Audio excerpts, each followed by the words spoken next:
The knock comes in broad daylight. Two men stand outside your door. Behind them, a notary already has a ledger open and a quill in his hand. The entire street is watching. You already know what this means.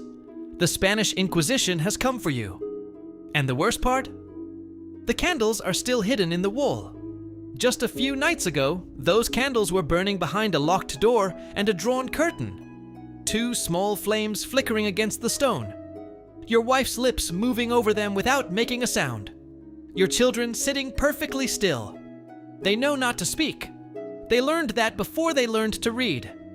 Because if anyone heard those prayers, you would burn for them. You are a converso, a new Christian. Which means if the wrong person sees those candles, the fire is waiting.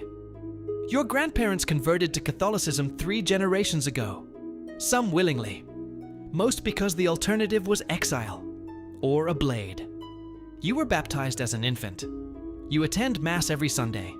You eat pork in public.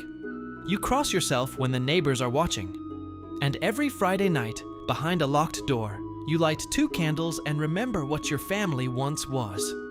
For years, no one said anything. But lately, the neighbors have been watching. You noticed it 2 weeks ago. The woman across the street lingered outside your window longer than usual. Yesterday at the market, the butcher joked about how strange it was that you never bought sausage. The jokes felt harmless, until the priest spoke in church. 6 streets away, in the same church where you knelt last Sunday, a Dominican priest stands before a packed congregation. He reads from a document called the Edict of Faith. It is a list. A detailed list of signs that someone near you might secretly be practicing Judaism. Lighting candles on Friday evenings, refusing to eat pork, changing linens on Saturdays, washing hands before meals in a particular way, turning to face the wall when dying. Every habit, every small thing, every careful act someone might notice. And now every Catholic in the city has been ordered to watch for it. The edict gives them 30 days. 30 days to confess their own sins, or denounce someone else's. They call it the period of grace. After that, the grace disappears, and when it does, the prisons begin to fill. You stare at the candles burning in front of you. You have a choice. Stop lighting them. Stop the prayers. Stop remembering. Many families already have, but the flames are still burning. Your wife looks at you. You both know the risk. You blow out the candles. The smoke curls into the air. You scrape the wax from the dish. Hide the dish behind a loose stone. Fold the cloth. Send the children to bed. Everything clean. Everything ordinary. Nothing to see. But someone has already seen. Your neighbor, the one who brought figs last summer, noticed you never eat sausage. Noticed your shutters closing early on Friday evenings. Noticed the faint smell of burning wax. And within days, she will sit before a notary and say your name. The knock comes on a Tuesday morning, broad daylight, when the entire street can watch.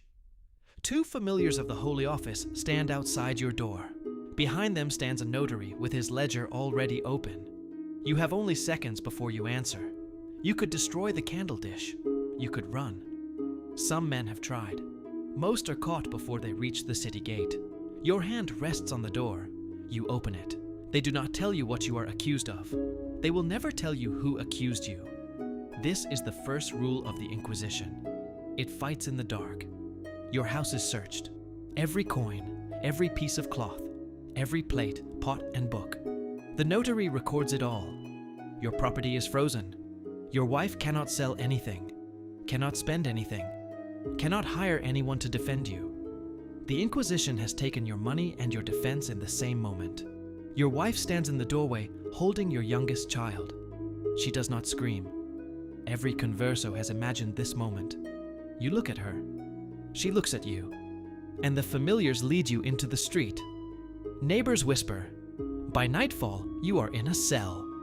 The silence is the worst part. Stone walls, a straw pallet, a narrow window showing only a strip of sky. The guards do not speak. Days pass. Or what you think are days. Eventually the door opens. The tribunal is ready. 2 Dominican inquisitors sit behind a wooden table. A crucifix hangs behind them. The notary waits with his quill. They begin gently. Your name, your baptism, your church, your prayers. They listen carefully, not to the words, to the hesitation between them. Then they ask you to confess. They do not say the accusation. They only promise mercy if you speak. You have a choice. Confess small things, deny everything, or accuse someone else first. You deny everything. They nod calmly. You are returned to your cell. This happens 3 times. 3 conversations. 3 chances. Each time you refuse.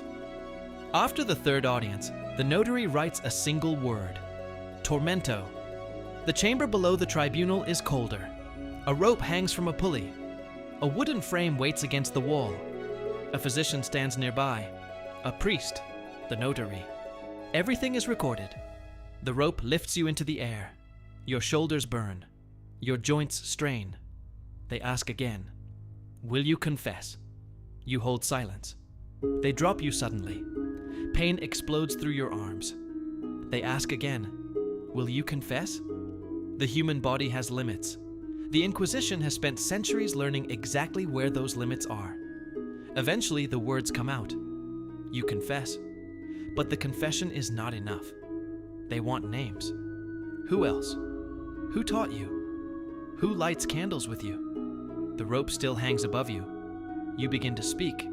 Some names are real. Some are guesses. Some are people you barely know. Each name becomes another arrest, another tribunal, another chamber like this one. The machine feeds itself. Weeks later, they give you a garment. Yellow cloth. A red cross painted across it. The San Benito. You must wear it every day. Everyone will see it. Your neighbors, your children, your grandchildren. Yellow means you confessed. It means you live. Others receive black garments painted with flames. Those prisoners will not leave the square alive. The city gathers before dawn. Wooden stands fill the plaza. Thousands watch. The auto da fe. The act of faith. You walk barefoot through the streets wearing the San Benito. A green candle sits in your hands. You pass your own house. The shutters are closed. You do not know if your family is inside. Hours later, the sentences are read. Some prisoners are reconciled. Others are taken outside the city walls. Smoke rises beyond the rooftops. You will smell it later. Everyone will. You leave the square alive. But your name is written in the church records. Your San Benito will hang on the church wall. Your children will kneel beneath it. Your grandchildren too. Everyone in the city will know what your family once was. The fire did not take your life, but the Inquisition made sure it took everything else. Your reputation, your future, your family's place in the world. All of it burned away without a single flame touching you. And the question is still waiting.